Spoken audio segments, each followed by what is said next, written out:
Welcome to 21st Century Dating Decoded. We're making modern love simple. Get ready to decode your love life. Brought to you by Speed Mingle. We are currently witnessing a massive, a real-time cultural rebellion in modern romance. It's like almost overnight, millions of people are just desperately ditching their digital dating apps. Oh, yes, absolutely running from them. Yeah, like fleeing the algorithms. They're sprinting back to local in-person events and just searching for any kind of tangible human connection. But, and this is a huge but, there is a terrifying catch to this mass exodus. Right. Because in the rush to escape the digital dating in DMV, people are inadvertently walking straight into massive, completely unregulated physical privacy trap. It's a huge blind spot for people. And we are looking at this really fascinating intersection of digital fatigue and just raw consumer vulnerability. For this deep dive, we've compiled a pretty dense stack of source material. Yeah, we have. We're talking investigative journalism pieces, Yeah. Cultural psychology reports on the current loneliness epidemic. And we also have access to these forensic business audits that are centered around a phenomenon currently being called the Panhandle Paradox down in Florida. The Panhandle Paradox. Yeah, which serves as honestly the perfect lens to examine this whole crisis. Exactly. And our mission today is to completely deconstruct these dark ages of modern uncertified dating. We're going to expose the terrifying privacy risks of these mom-and-pop dating events. Especially in Destin, Florida. We're going to use that as our main case study. And then we'll explore a highly structured 21st century solution. So if you are actively dating, or maybe you're looking to expand your professional network, or you're just, feeling that general burnout of modern digital life, this deep dive is going to completely reframe how you manage your social energy. It really will. Because to understand why you or anyone else might blindly walk into a real-world dating trap, we have to analyze what everyone is running from in the first place. Right. What's driving the exodus? Exactly. So the U.S. Surgeon General recently released this comprehensive report on the loneliness epidemic, and the data from the Ballard Brief, it's staggering. It's a bleak. It really is. Nearly 80% of Generation Z reports feeling isolated or left out. Wow. 80%? 80%. We are talking about a demographic that has literally never known a world without constant digital connectivity. Yeah. Yet they are experiencing this profound systemic isolation.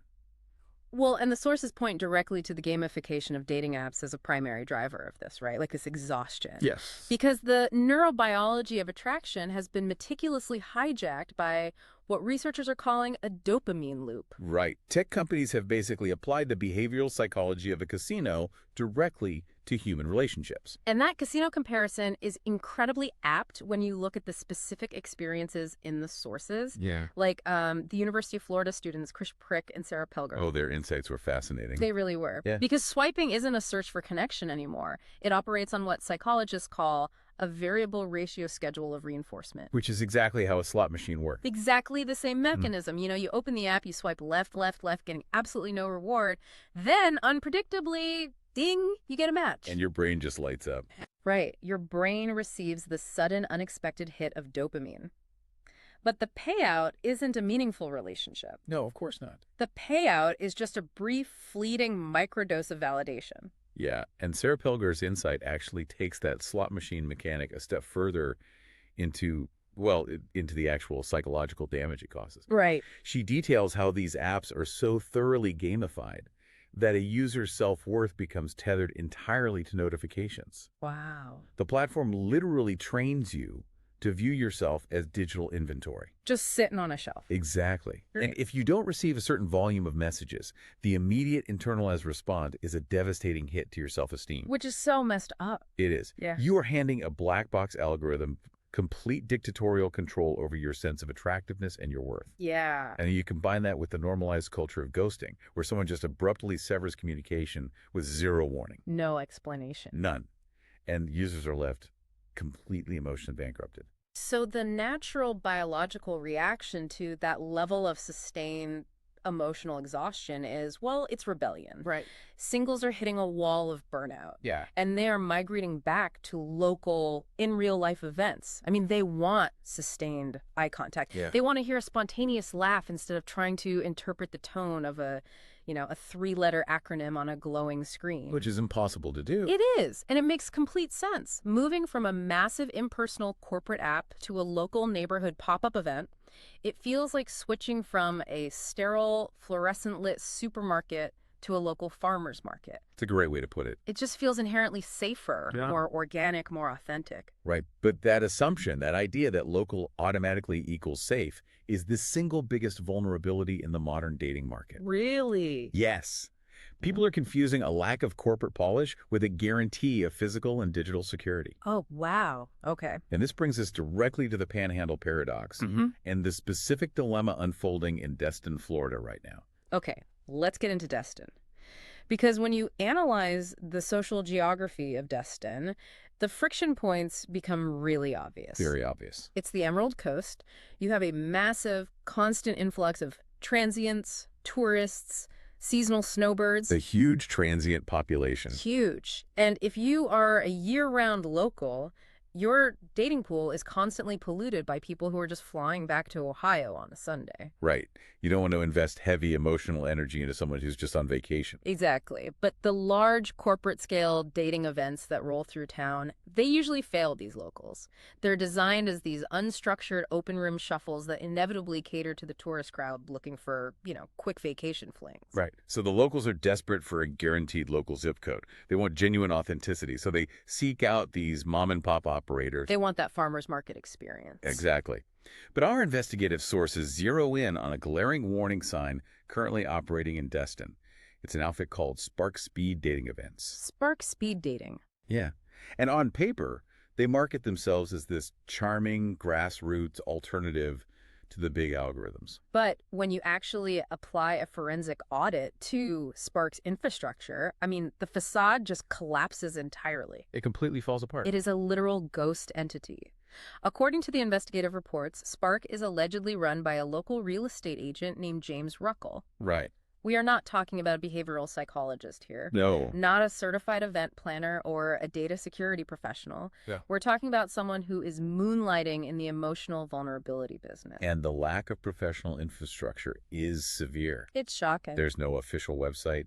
There's no secure, encrypted online ticketing system. Which in 2026 is just crazy. It's unheard of. There isn't even a dedicated business phone line. The entire operation is reportedly funneled through a personal cell phone and a free Gmail account. A free Gmail account. Yes. And furthermore, they have zero Google business profile. Their sole digital footprint is a rudimentary Ghostbook page. So attendees are handing over their money, their physical safety, and highly sensitive demographic data to an uncertified shadow operation. And the sources draw a really brilliant parallel here to the Destin short-term rental market scams. Oh, the condo scams. Yeah.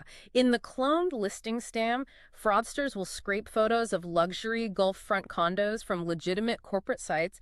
They post them on Facebook Marketplace at a steep discount, and they demand the deposit via Venmo or a wire transfer. Right. You show up with your luggage, and the condo is owned by someone entirely different. Exactly. The underlying mechanism of vulnerability is identical here. You wouldn't wire $1,000 to a stranger on Facebook for a vacation rental because it bypasses all institutional security. Right, and you can take that analogy straight into the legal liability realm as well. Perhaps so. Well, Florida law has this concept known as a statutory employer. So if you decide to save money by hiring an unlicensed, unvetted roofing contractor for a discount, and that contractor falls and gets injured on your property, the law can literally classify you as their statutory employer. Oh my gosh. Yeah, you become personally liable for their catastrophic medical bills. That is terrifying. It is.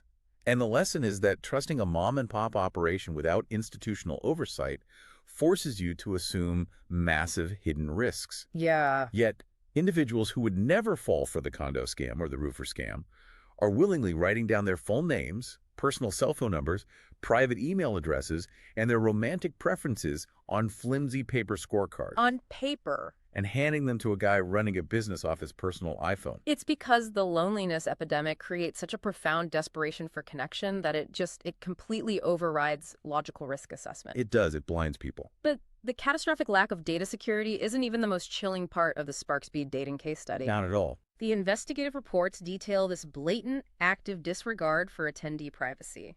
Spark actively roams their events. They are snapping pictures and recording videos of attendees mid-conversation, and then they weaponize those intimate moments as free promotional collateral on their Facebook page just to sell tickets to their next pop-up. Right. Now, consider the legal and social defense that's often used here. Yeah. Because people will say, well, a crowded bar or a local grill is a public accommodation. Sure. So you might assume that simply walking through the door waives your right to privacy. Yeah, that's the immediate pushback I would have. Like, if I'm sitting at a high-top table at a local Destin bar, I'm in public view. Why is a photo such a massive legal and ethical violation?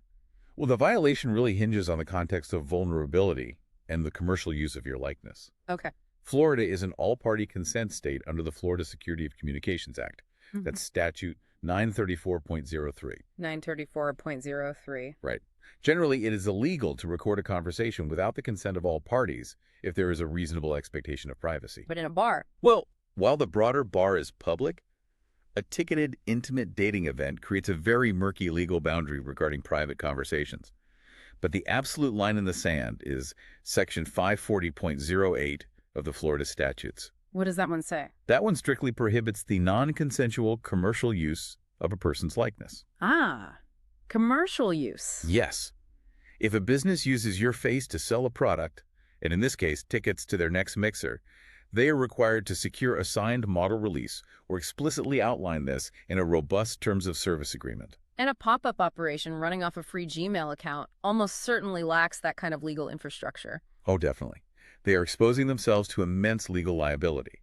But more importantly, they are exposing you to a professional nightmare. Let's paint that picture, because put yourself in that scenario. You attend a local event specifically to escape digital exposure. Right. You are engaging in awkward small talk, putting yourself in a highly vulnerable position. A video is snapped without your explicit consent and posted to Facebook. Someone recognizes you, tags you, and suddenly the algorithms drag that video straight into your boss's or maybe your client's LinkedIn newsfeed. Exactly. Your private romantic vulnerability is just broadcast to your entire professional network without any warning. It's a disaster. So we really find ourselves at this brutal impasse. I do. On one side, the corporate dating apps are engineering dopamine exhaustion, severe loneliness, swiping fatigue. Yep. On the other side, the uncertified local mom-and-pop events are literal data security and privacy traps that could severely damage your professional reputation. It's a lose-lose. It is. Surviving this landscape requires a complete paradigm shift in how you view your social life. And the research introduces a framework for this called the relational portfolio. I love this concept. Treating your social energy with the analytical rigor of an investment banker managing a 401k is really the only sustainable path forward. It makes perfect sense. Think about it. If you dump all your retirement savings into a single, highly volatile tech stock and it crashes, you face total financial bankruptcy. Right, you lose everything. Right, so applying that to modern romance, if you dump all your emotional energy into a single digital dating app and the algorithm shadow bans your profile, or you endure a string of consecutive ghostings, you hit emotional bankruptcy. Which is exactly what we were talking about earlier with the burnout. True connection requires structural vetting and aggressive diversification. Yes. You have to distribute your relational assets across platonic, professional, and romantic channels. Fortunately, there is an ecosystem actively re-engineering this space to solve both the algorithmic fatigue and the mom-and-pop privacy traps. Thank goodness. Yeah, the sources highlight the Speed Mingle platform as the primary case study for this industry-wide correction. And Speed Mingle, it's important to note, it isn't a new startup. Right. It's a legacy brand established in 2001 that was acquired and is currently undergoing this massive tech-forward 2026 relaunch by HRBUniversal, LLC. Out of Pensacola. Based out of Pensacola, exactly. Their architectural model is vital to study because it synthesizes that grassroots, local authenticity with militant corporate-level data security. So it's the best of both worlds. Exactly. They offer the farmer's market experience, but surrounded by the institutional safeguards of a highly regulated corporation. The technological contrast between Speed Mingle and an outfit like Spark is absolute night and day. Oh, it really is. Speed Mingle utilizes this proprietary SmartSync web app technology. First of all, there are 0 public profiles. None. You cannot be scraped by search engines, and you cannot be stalked online before an event. But the most crucial mechanism is how they handle the actual exchange of contact information. Which is usually the most awkward part. It is, and this completely replaces that dangerous paper scorecard model. Yeah, because in the uncertified mom-and-pop model, you physically hand your private data to a host and just pray they manage it securely. Right, don't leave it on a table. Exactly. But with the SmartSync web app, a digital firewall exists between you, the host, and the other attendees. Okay. You discreetly indicate your interest through their secure, encrypted platform. And mutual consent is strictly required by the software before any contact information is shared. The psychology behind that mutual opt-in is just a massive relief. Huge relief. Because it acts as a digital buffer. Yeah. You completely avoid the awkwardness of having to politely reject someone to their face. Oh, which is the worst. It's terrible. And you eliminate the terrifying prospect of a stranger harassing your phone the next day because a careless host left a paper scorecard sitting on a bar stool. Right. Plus, the sources emphasize that all of this is protected by PCI compliance. Which means what exactly? It means your payment data is encrypted to strict banking industry standards. Yeah. It's not just sitting in a random real estate agent's Venmo transaction history. Wow. Okay, so once the security architecture is locked down, the platform still has to solve the friction of the actual human interaction, right? Correct. Because getting vetted people into a safe room is only phase 1. Fostering genuine connection without it feeling like a sterile job interview requires specific psychological frameworks. And that's where Speed Mingle really shines. They deconstruct human connection into 6 intentional tracks, or modalities, which allow you to actively manage that relational portfolio we discussed. Let's break down the mechanics of these 6 modalities because this is where it gets really actionable. Okay, let's do it. The first track is Speed Mingle Anywhere, which facilitates authentic, face-to-face video interactions from your home. Now, initially, if we are trying to cure digital burnout, hopping on a video call sounds like trading one screen for another. It does sound like that at first. But the psychological mechanism is entirely different. It is. It acts as the ultimate risk management vetting tool by forcing synchronous interaction. Synchronous interaction. Right. Think about the standard app experience. You match, and then you spend 3 weeks in an asynchronous text thread. Yeah, just sending messages back and forth. Exactly. And because text lacks tone, body language, vocal cadence, your brain naturally fills in the gaps. We project. We project our own hopes onto this stranger, building up a completely idealized fantasy version of who they are. Oh man, I've seen so many friends do this. They build up this perfect person in their head. Everyone does it. Yeah. And then you finally spend $50 on craft cocktails and an Uber. You meet them in person, and within 5 seconds you realize there is absolutely 0 physical or vocal chemistry. It's crushing. You waste weeks of emotional energy on a fantasy. Yes. But video vetting completely short-circuits that false intimacy. It eliminates filter fatigue and catfishing because you are looking at a real human face in real time, verifying baseline chemistry from a highly controlled environment before you ever deploy resources in the physical world. It's brilliant risk management. And once that baseline is established, you move to the second modality, which is Speed Mingle Social. Right. So Speed Mingle Social bridges the gap into the physical world through relaxed, non-hosted weekly gatherings at established, vetted local venues. Like where? Well, places in the Panhandle like Upper Deck Beachside Grill or Fubar Pizza Bar. Oh, nice. The safety net here is brilliant. You're looking for a reserved table sign, which removes the high-pressure clipboard structure of traditional speed dating. Nobody likes the clipboard. No, but it keeps you insulated within a community that has already passed through the digital firewall.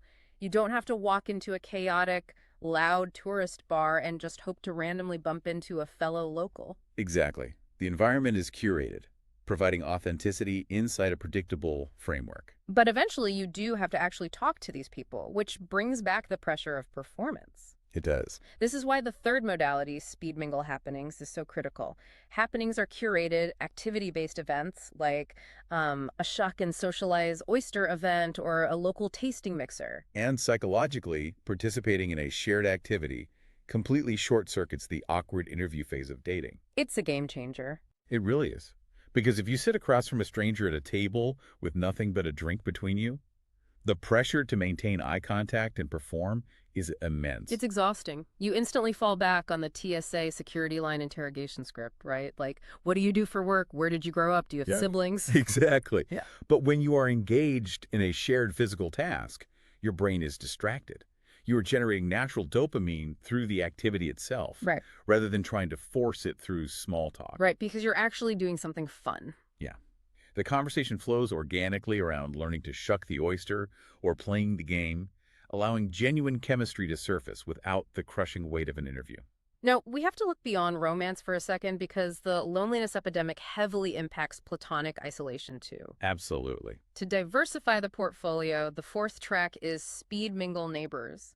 These are high-energy social events specifically engineered to turn local strangers into friends. With absolutely zero romantic pressure required. Zero. This specific track cures what they call the elevator nod. The elevator nod. Yeah, it's that phenomena where you live in an apartment building for years and you only ever exchange a polite, silent nod with your neighbors. Oh, I've totally done that. You never learn their names. Right. Actively building a vibrant platonic community network is an essential asset for emotional stability. It ensures that a bad romantic date doesn't leave you feeling entirely isolated. Because you have a base. You have a base, exactly. And then the fifth modality applies the same structural efficiency to your career assets. Speed Mingle B2B. Oh, B2B is fascinating. Because traditional professional networking is notoriously inefficient. I mean, you stand around in a hotel ballroom holding a tiny paper plate of cubed cheese, trying to awkwardly break into a circle of people who already know each other. It's incredibly awkward.